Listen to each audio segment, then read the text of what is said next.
much. Big weekend here this weekend, but we're here to talk about the next big weekend in Las Vegas. UFC 175. Obviously, you know everybody up here. Before we get going, I want to thank Richard Sturman and staff here at the MGM for all they do for us. We appreciate you very much. He couldn't be here today, but he's usually here for these things. Thank you, Richard. We are very excited about International Fight Week. This is going to be, every year, the thing gets bigger, it gets better, and this one's going to be the biggest, baddest one we've ever had. From all the events that are going on, the fighters that are coming in, and obviously, the fight that weekend is stacked with a great card and great fighters.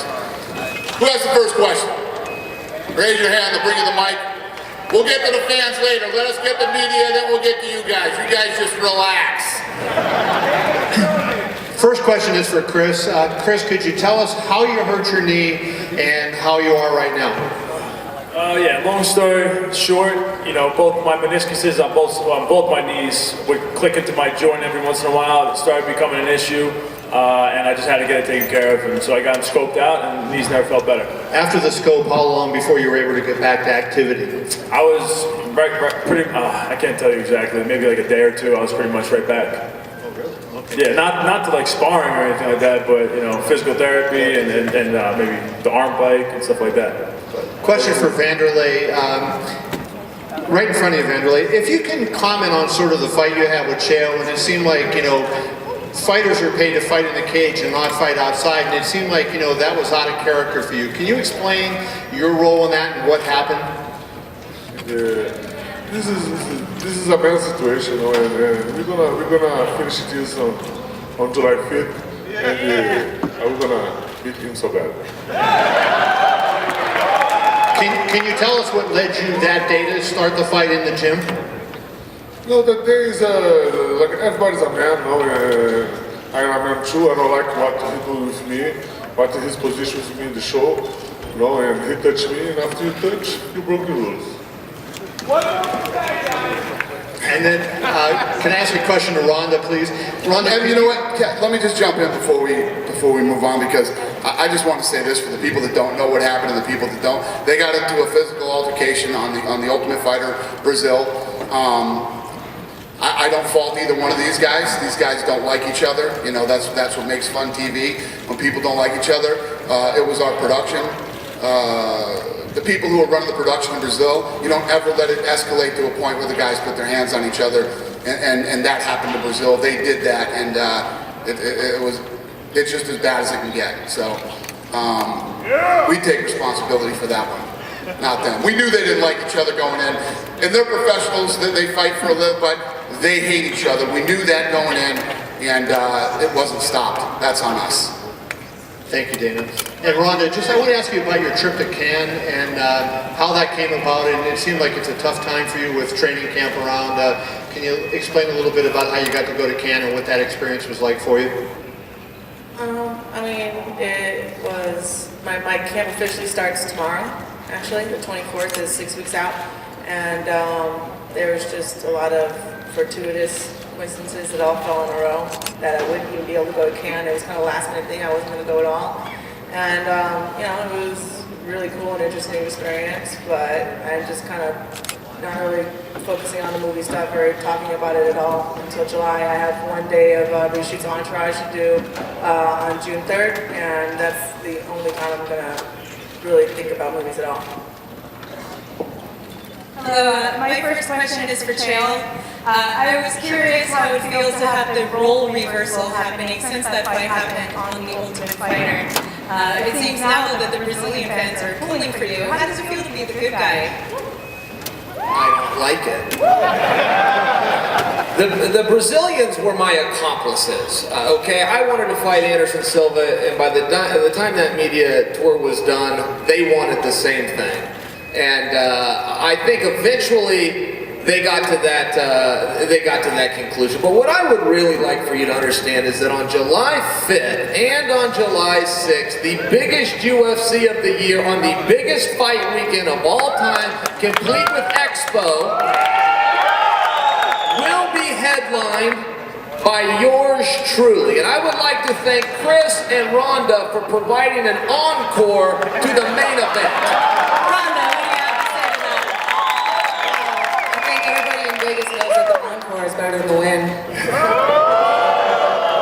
actually very good. That's very good. And for you, Chael, at what point did this rivalry with Wanderlei really start for you? What was the moment that set it off? Man, it started out of jealousy. I would sit at home, scratching and clawing to make it. I'm fighting at the dog park. I'm fighting anywhere I can get a chance, and I'm watching this knucklehead coming out of Japan wearing this belt, and I'm going, oh, kick that guy's ass. That guy never would have been champion if I would have been in Pride. And I couldn't get my opportunity. They say that you should always study your opponent. You should know what he's thinking. I know what he's thinking. I know what he's thinking right now. He's sitting there asking himself, is there a number higher than 11?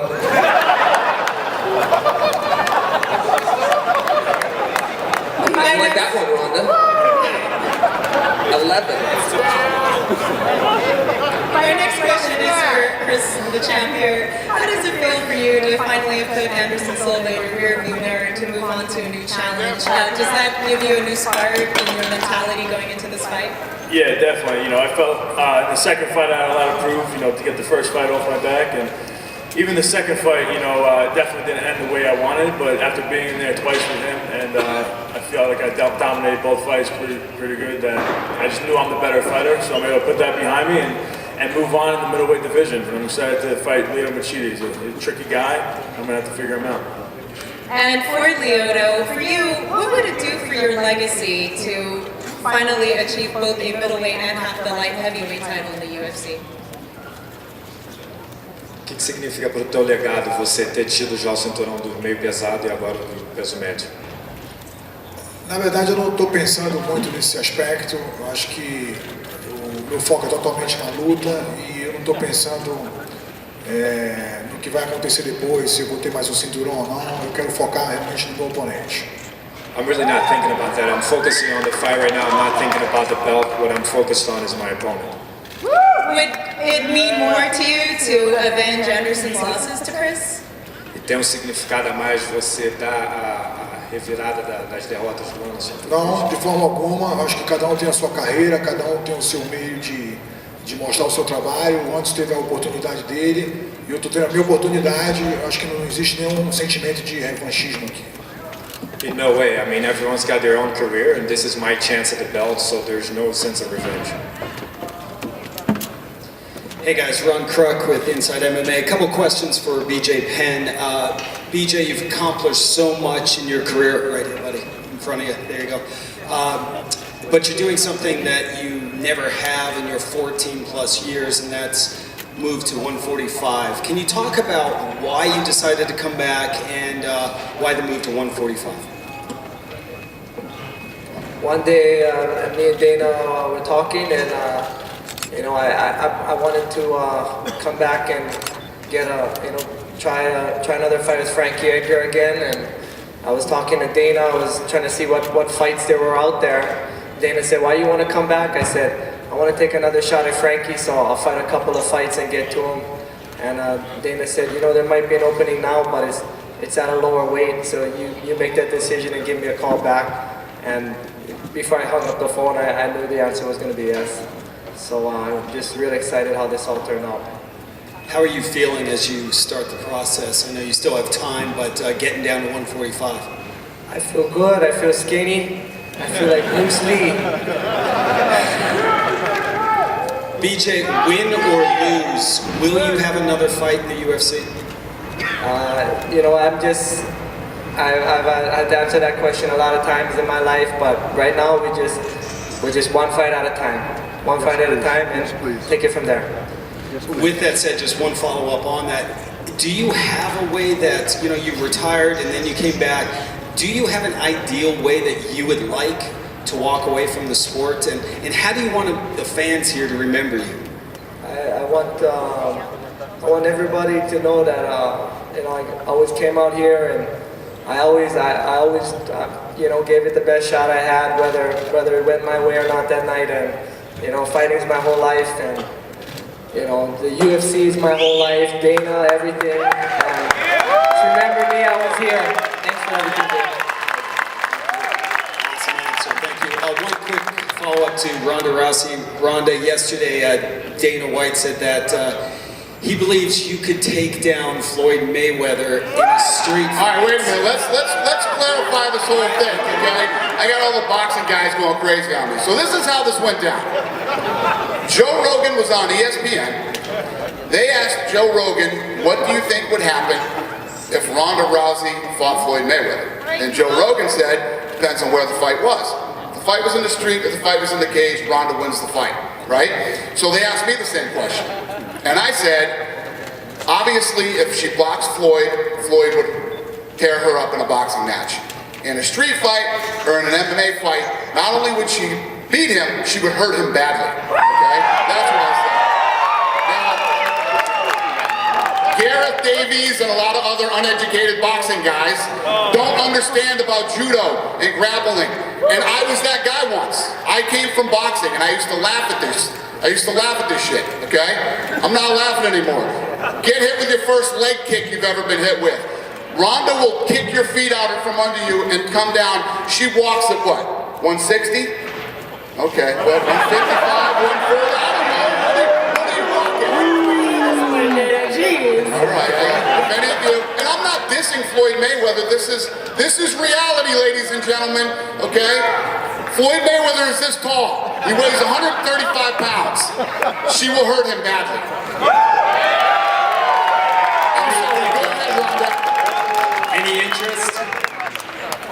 It's never gonna happen. That fight's, are you kidding me? Can she answer? No. Yes, I'm kidding. Go ahead.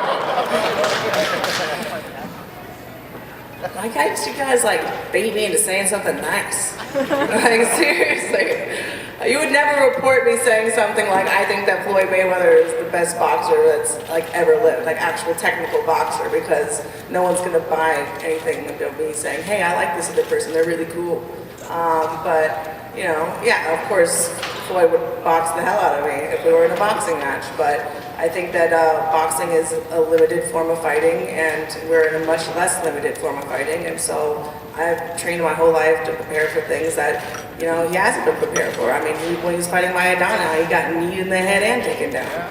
I mean, it's just not something that he's been trained to look out for. Okay, I'll finish with a positive. How was the experience with the Expendables 3? You told me that you were extremely excited to meet Sly Stallone and work with him. Talk about the experience. I just said a little bit ago, my only focus is beating Alexis Davis on July 5th, and all of July I will be doing the song and dance to promote Expendables 3, but right now the only thing I care about is beating Alexis. My whole fighting career and my whole Hollywood career depends on him. Richard Hunter, CBS Radio. Question for Chris Weidman. Chris, Lyoto Machida was not your original opponent for this fight. When you got the call and you found out that Vitor Belfort was in, what were your first thoughts in your own mind stylistically in terms of the difference of the type of fight you would be preparing for? It didn't really matter. I knew Machida was at 185, and I knew at some point we'd be fighting, so it's going to be, you know, they're completely two different guys, but it doesn't really change, you know, my mindset at all. Question for Ronda Rousey. Ronda, you told me after your fight with Sarah McMahon that you and your coach Edmund had specifically talked about and worked on committing to a body shot, which of course is how you finished that fight. First time anybody ever seen you finish a fight without an armbar. Going into your fight with Alexis, do you see a similar approach in camp, that there might be something between you and Edmund, a new wrinkle in the game that you'd like to focus on? Well, mostly I'm focused on what I expect Alexis to do. The most intelligent thing I think would be for her to do is to work on trying to elbow me whenever I try to come in for a clinch, and push kicks to try and keep me away, and knees at middle distance. And so those, I'm kind of more focusing on what she would focus on and working around that, and not trying to limit myself by one particular kind of finish. And a question for Alexis Davis. Alexis, after the Ronda Rousey-Sarah McMahon fight, you were on the dais as well, and you brought up the fact that there was a lot of fan support, you know, on the internet for you to get a title shot. Does getting this kind of validate that grassroots support for you, that call from the fans was heard and you got that title shot? Well, you know, it's great, you know, to have the amount of support that I've had, but leveraging a hater, doesn't matter where you are, as long as you're in the public eye. People that think, they're waiting for, Gina Carano to step up again, but I'm here. I'm ready for this fight. I feel great. I'm just privileged to have this opportunity, and, whether the fans, are behind me or not, Ryan and I are going to have an incredible fight. Either way, something's going to happen that, you're going to be talking about for weeks and ends. And finally, question for Dana White. Dana, it's well documented that at one time you believed women would never fight in the UFC. Obviously, now years into this, time and time again, we're looking at it as some of the biggest fights on the fight cards. When you look at your time as president of the UFC, can you think of anything that, in hindsight, you have had a bigger, a more different perspective on than you have women's MMA, the way it's turned out in the UFC? No, that's a good question. No, I haven't. Obviously, I was tainted by a fight that I had seen years ago that was a terrible mismatch with women, and after that fight, my mind was set that it was something I wouldn't do. And then obviously, this sport has grown so fast, and there's so many people training in mixed martial arts now that you couldn't have ever imagined that the women would become as good as they have or become as big of a draw as they have. It's just a testament to how big the sport is and how fast it's growing. But yeah, it's definitely, it changed my mind 100%. And when you look at what we're doing here with women in combat sports, it's never been done in the history of the world. The gates, the money, everything, it's phenomenal. Question for Wanderlei over here. I noticed when Chael was speaking and he was taking some shots at you, you kind of belted out a fake laugh. Having to hear a lot of this, and I know you responded with your own videos, but what do you think when he, insults you and takes shots at you? Is this bottling up inside of you? How do you react to it? How do you digest it? Tudo que o Tio tem falado, você já foi na mídia, você já falou um pouco o que você estava sentindo, mas isso está acumulando dentro de você. Como é que você se sente por dentro com tudo que ele fala? Ele é um lutador que ele só luta com a boca, né? Ele não é um lutador assim que aguenta muito soco. E realmente eu vou mostrar no dia 5 que ele vai engolir tudo que ele falou. He's truly a fighter that fights with his mouth. He's not a fighter that goes in there and is known for throwing punches. So on fight night, I'm going to show that he's going to have to swallow everything he said.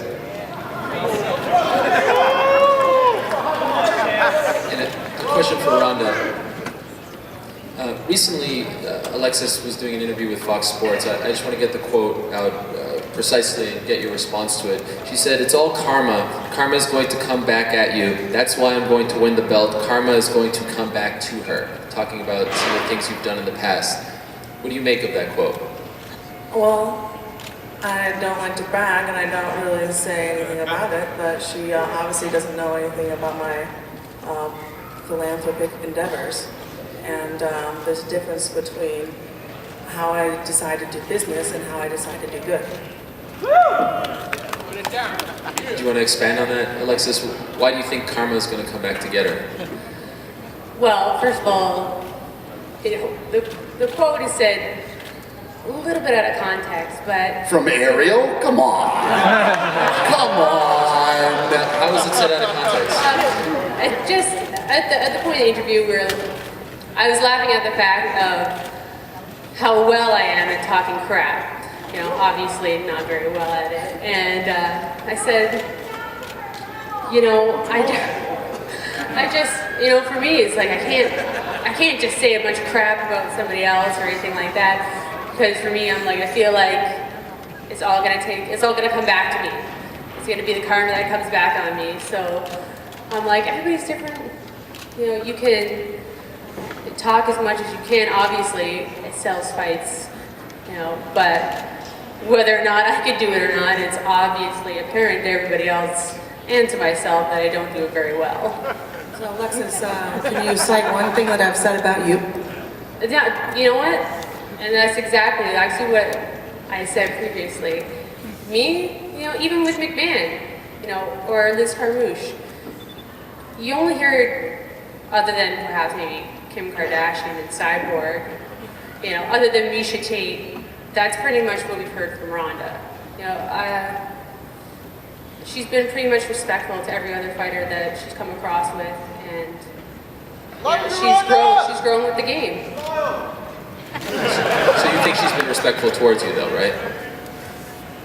Yeah, like I haven't heard anything. You know, obviously everybody has their opinions on me or anybody else, but that's just how it is. Any other out of context quotes you want to throw at somebody? I still don't think that was out of context, but I'll ask Lyoto one more. Lyoto, because of what Chris did to Anderson, beat him twice, and how the last fight ended, is this fight personal for you because of how close you are with Anderson? Não, assim, acho que isso não me afeta assim, de forma alguma, né?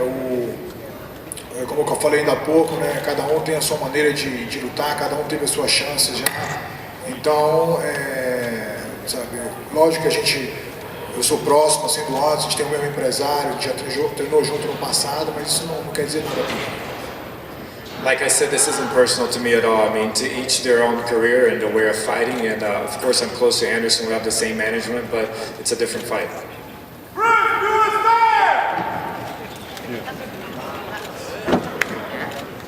Gareth? Thank you, Ariel. A question for Alexis and Chris Wyden. Gareth Davis, uneducated boxing writer that's been covering I'll come to that in a minute. Chris and Alexis. Alexis, you went with the UFC to New York to Albany recently to help them lobby to get mixed martial arts into New York State. How interesting was it? Can you give us a little insight into that? And then, Chris, could you explain perhaps how frustrating it may be for you as a UFC champion who's from that area not to be able to fight in places like Madison Square Garden? You know, it was a great experience. You know, you wouldn't believe, you know, and I haven't seen a part of it, the amount of steps that they have to go through in order to get this to come through, in order to get MMA into New York, and just the amount of dedication that the people have. It's incredible, and I'm really hoping that I'd love to go back and fight, that I have that opportunity, you know, that any one of us can go back to New York or go to New York and have that fight. You know, it's New York. Why is MMA in New York? You know, it's a huge seller. It's just ridiculous.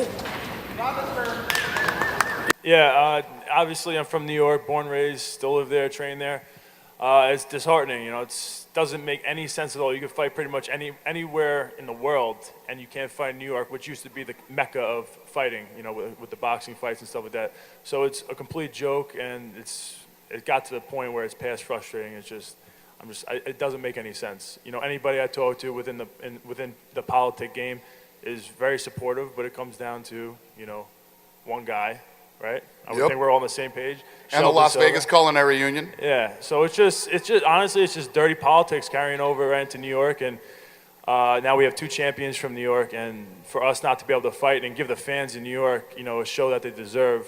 I mean, there's so many reasons. Obviously, the economic impact that's going to bring to New York. I mean, there's so many reasons why it belongs there. But as far as for me, it's a dream for me to fight in New York. I definitely want to fight there, so it stinks. Thank you. Quick one for BJ. Excuse me. Chris, thank you very much. Chael, we're talking about men and women fighting here. Now, a little birdie told me that you and Ronda had a fight in Los Angeles one night. Maybe you could tell us a little bit about it. So Ronda and I go to dinner, and I'm asking her a question about a foot sweep, a judo foot sweep. So in her infinite wisdom, she takes me into an empty room and begins to foot sweep me, which looks like a man and a woman are now in a fight. So the guys come out of the kitchen to break this up to protect her, and I'm trying to stop them, and I tell them, I go, she's the world champion, she's got an Olympic medal. You guys are here to bail somebody out. I'm the one that's stumbling around the ballroom here, but yes, that's a true story. And I could have taken her, Gareth, I just had to get my footing. According to Dana, she probably beat New York as well. Listen, uneducated boxing guy, this is what I said. When she goes against men who are mixed martial artists, it's a different, then it's a different situation. But regular normal guys walking the street, guys with one discipline, she hurts them badly. Me, you, every other dude in here, wrap your brains around it, deal with it, it would happen.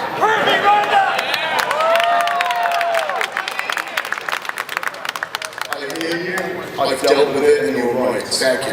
But serious point now, should we ever be condoning men and women fighting? But that's not what we're doing, But Gareth. should we ever be condoning that? Ronda? Don't ask her. She's going to give the wrong answer on this one. He's the boss, and I'm not going to answer it, but I think that with professional fighting, that it would be a terrible idea. Or at home or anywhere else. It would be a bad idea. I mean, It's a bad idea. self-defense situations arise at times, but... Expendable 3 coming out next summer. Exactly. I think that, you know, a fight can go anyway, and if you turn on the TV and you see a fight and a guy beating up on a girl, then you can kiss any hopes of getting MMA legal in New York goodbye. You know, so no, I think that men and women fighting each other professionally is a terrible idea. Thank you. But the interesting thing is, Gareth, in the history of the world as I know it, there's never been a scenario where you would actually say, this woman could beat men. And now, there is one. It's never happened. I mean, that's why guys have such a hard time dealing with it and thinking about it. But you have to understand, she won an Olympic medal in judo. And I'm not condoning anything, but she has fought men. She has done it, and she's a game changer. That's why I wanted her here now. She's a game changer. Period. Thank you. Let's not talk about men and women fighting anymore. Next question. Quick one for BJ, and I got a quote too. I hope I'm not causing any trouble. This is a quote from you, BJ. There's just something about BJ Penn that gets people amped up. You don't know what's going to happen, but something's going to happen though. He might disappoint you, he might make you happy, he might make you cry, he might make you jump out of your chair, but he'll do something to you. My question is that guy still there?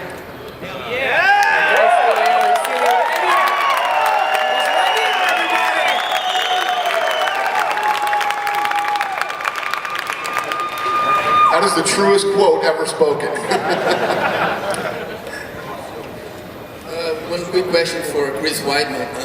Last week, Vitor Belfort gave an interview in Brazil, and he was like, Chris Weidman, come to Brazil to fight me, brother. Just want to like your thoughts on that. Vitor, come to Las Vegas and fight me. But all kidding aside, fighting Leo Machida, forget Vitor. You know, Vitor. Queria perguntar para o Wanderlei também em português. Muita gente está dizendo que o Chael acabou ganhando os fãs brasileiros nesse The Ultimate Fighter Brasil. Queria saber se você acha que teve pouco disso. Hold on, Wanderlei. Hold on. Go ahead. The question was, a lot of people have been saying that Chael's won over a lot of the Brazilian fans after the Ultimate Fighter in Brazil, and what Wanderlei thinks about that. Só perguntar para os brasileiros que estão aqui, quem vai torcer para ele aqui?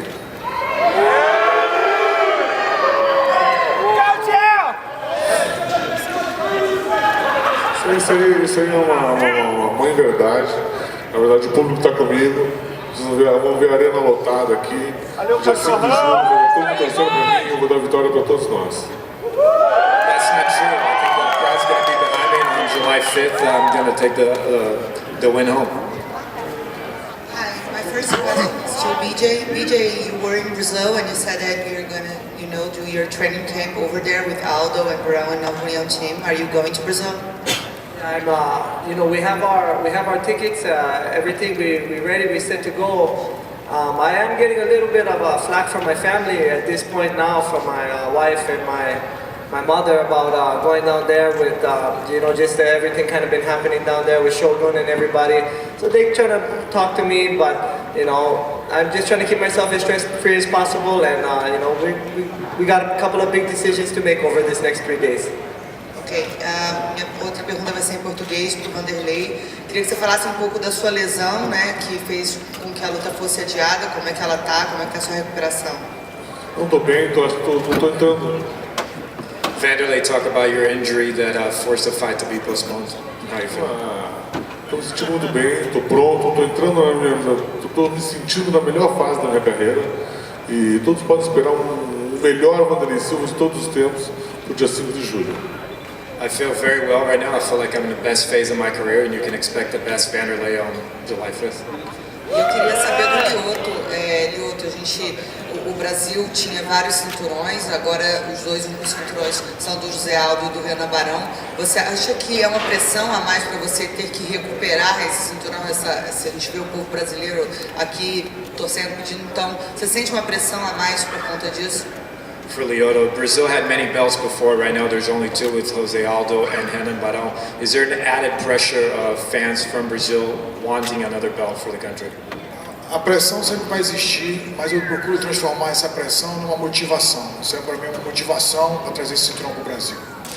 There's always pressure, but I changed that pressure into motivation, and this motivation is to bring that belt to Brazil. Vampiro from Octagonal, Hispanic media. Ronda, I know you're a very professional fighter and you would fight anyone, but have you really think about Gina Carano, fighting Gina Carano? I mean, Gina is the person that made me aware that women's MMA even existed. So she was the first person I ever thought of fighting.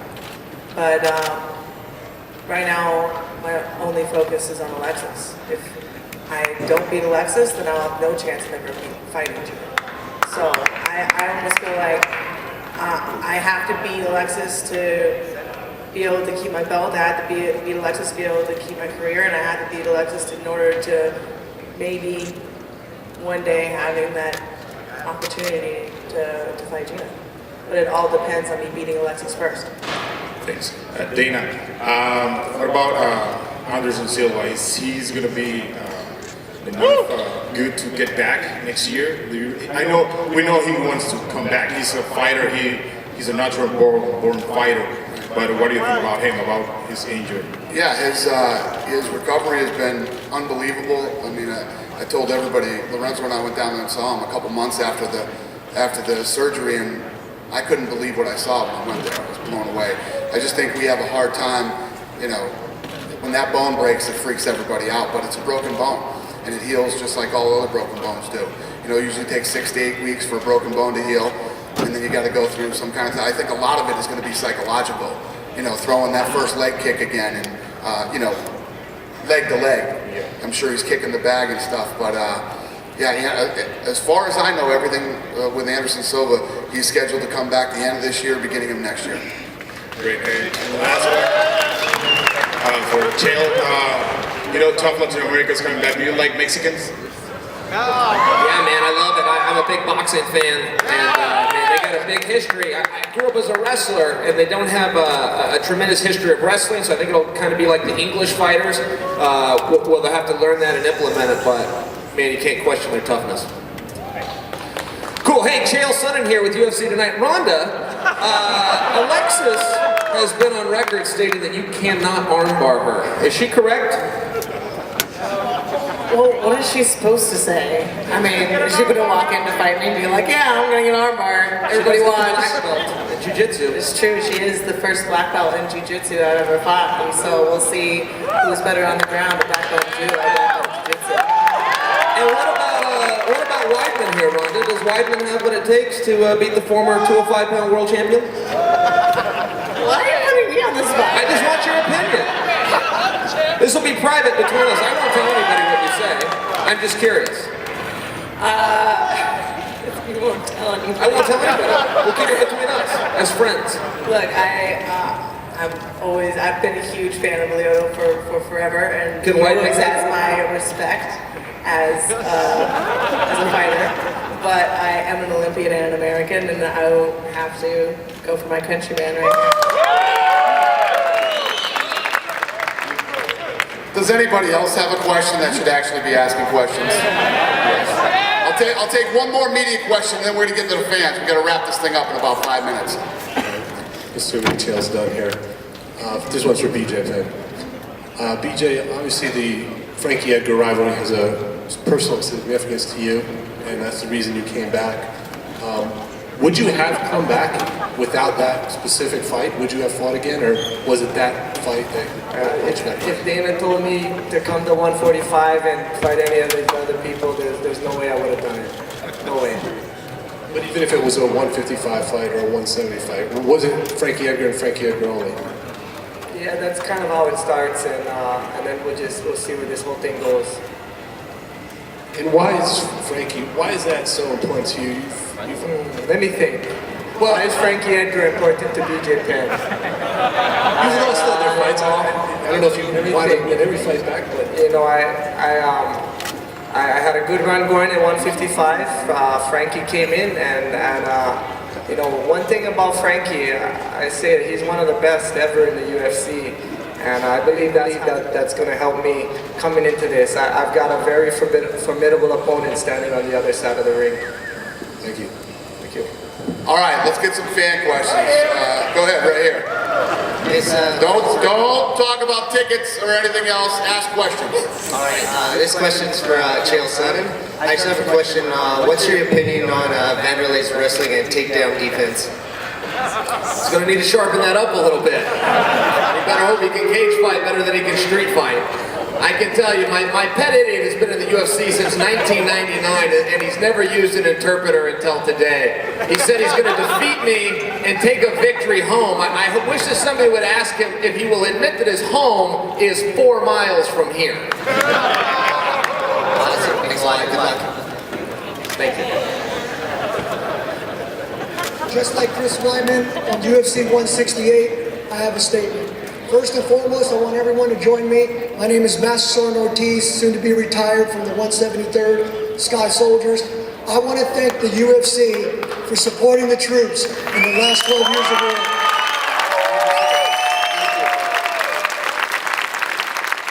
I've never asked this country for anything. I'm proud of what I've done. I'm going to retire in about 6 months, and all I ask is for the UFC 173rd dedicated to the 173rd Sky Soldiers. Congratulations. So Dana, I've been checking every app every day just to hear if you've come close to finishing the negotiation with Gina Carano. I can't lie, every single day I check. I still owe Gina a phone call. Gina called me, I haven't called her back yet. Kind of busy this week. But yeah, I owe her a phone call. Okay. I'll be looking every day. All right. All right. Have a good weekend. Dana, I don't know if you remember me, but I was that lunatic fan back at UFC 149, the only man to drink Epicac to get out at work to see a fight. I do. There's a lot of lunatic fans, but I remember. You know me. I told you there's nobody in the history of UFC. I remember. Okay, I've been telling everybody that me and your buddies just like. We are. I remember. Sweet. All right. You've literally put everybody I love on this stage. I'm gonna make this real fast. Rhonda, hi. Everybody I love, Rhonda, hi. You look really beautiful today, by the way.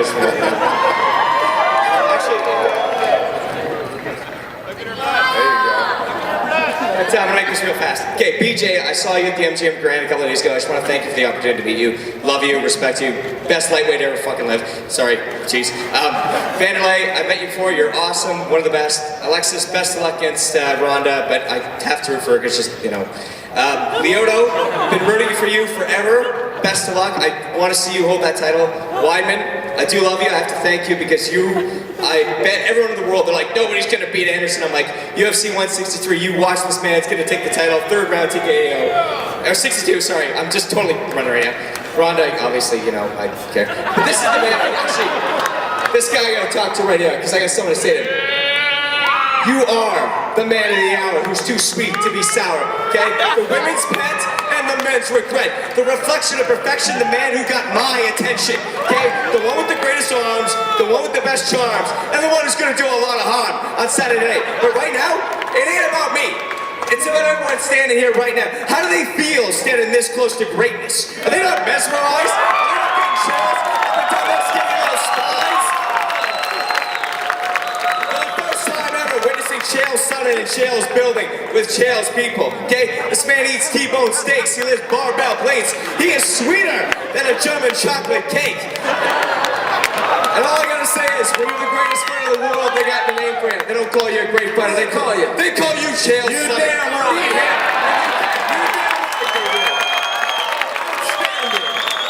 It's gonna be one more in the highlight reel, one more in the win column, and one more for the bad guy. Ladies and gentlemen, my brother, give him a hand. This is a masterpiece. This belongs in museums. And, Hey, listen, I love you. We got like 2 minutes here, all right? You love Chael Sonnen Jr. Good to see you.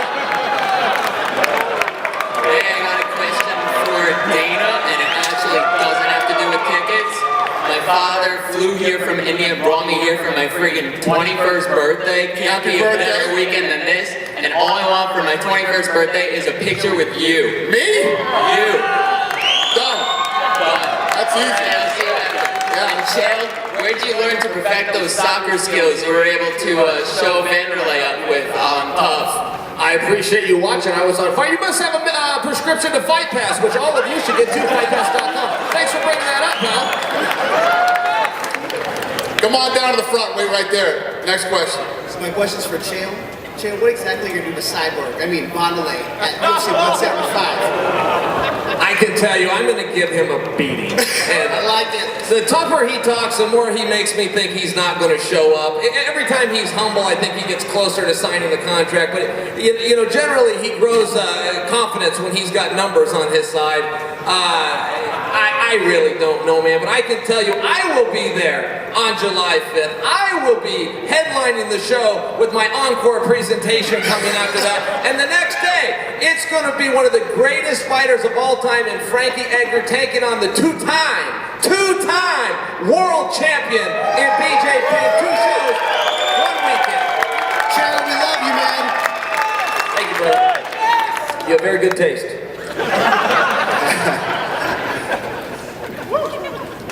Ronda.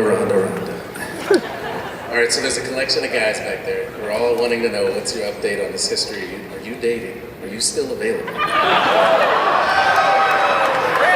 don't want people to get in the habit of thinking my business is their business, but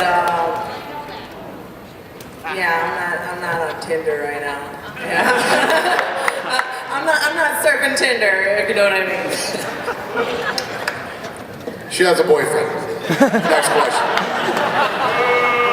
Minha pergunta é para o Lyoto Machida. Primeiro dizer que eu vim do Rio de Janeiro para assistir sua luta aqui amanhã, mas infelizmente a luta foi adiada.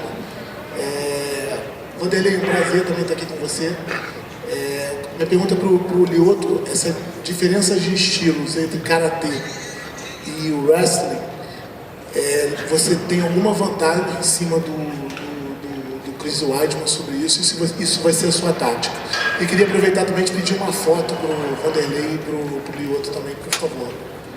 A question for Lyoto, speaking on the difference of styles between karate and wrestling, what's the advantage of karate over wrestling?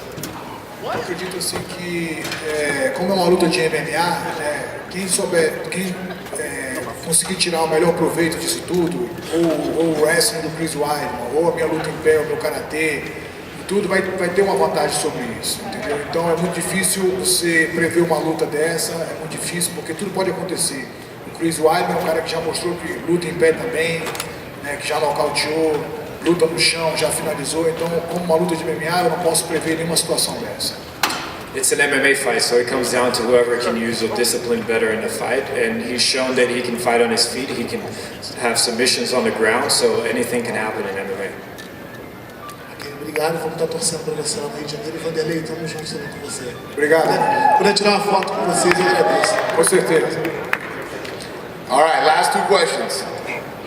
Hi guys, how are you? My son, this question is to Dana. My son went to your event in Brisbane, Australia, December the 7th. And he said it was the best event he's ever been to in his life. And I'm just asking a question. You were going to Melbourne, Australia, but I read about that in the Melbourne Sun, but my question is there any plans coming back to Australia in the near future? Yeah, absolutely. Australia is an amazing market for us, and yeah, we're working on the issues there just like we are in New York. But the answer is yes. It's a huge market for us. We're very dedicated. You know, we're going to New Zealand coming up soon here. The answer is yes. That fight was Mark Hunt and Bigfoot Silva, wasn't it? He said, yeah. Yeah, that fight was, yeah, that was a treat. That was a good one. He said that there was just, the atmosphere was fantastic, but they say it's better in Las Vegas, but the Aussies aren't too bad, are they? No, not at all. Aussie! Thank you very much. All right, buddy. We'll be Thank you very much. Tell your son thanks. Hi, Rhonda. Can we say something quick and then ask a question, please? First, I paid to see UFC 173 to see Weidman, Chael, Lyoto, and Wanderlei, but they changed everything, so it was kind of sad. And then, yeah, it was pretty sad. So I couldn't change it, so I came here. So now I'm talking to Chris, Rhonda, Chael, Lyoto, and Wanderlei, and everyone. So it's a really good experience. So, but I cannot see Chris and Chael, Wanderlei, and Lyoto fight, so it's quite a sad thing. Well, my question is... I'm so confused right now. Go ahead, ask your question. I want to say that the question is for Weidman. Weidman, you just got Fighter of the Year honors. So what are your aims right now? You're now fighting Lyoto, an excellent fighter, knockout artist. So what are your aims for the fight against Lyoto? Aims? To win. You know, whatever it's going to take to win, whether it's a submission or a knockout, I'm going for the finish. So that's really it. Best fighter ever. Thank you. Love you, buddy. Great questions. Oh, Pat Barry.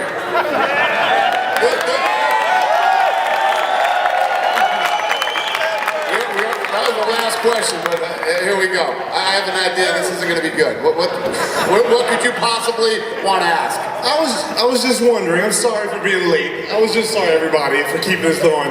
I was just wondering, I never got a phone call from Brock Lesnar, and he's my friend, saying that he asked you to convince me to retire. But I was just wondering if that phone call ever really happened, because I didn't get the text message yet.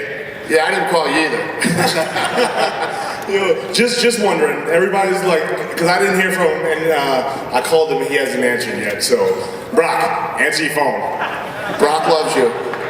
Have a great day. Ladies and gentlemen, thank you so much for coming. We appreciate it. We're going to get this stuff out of here for photo ops and stick around for the weigh-in.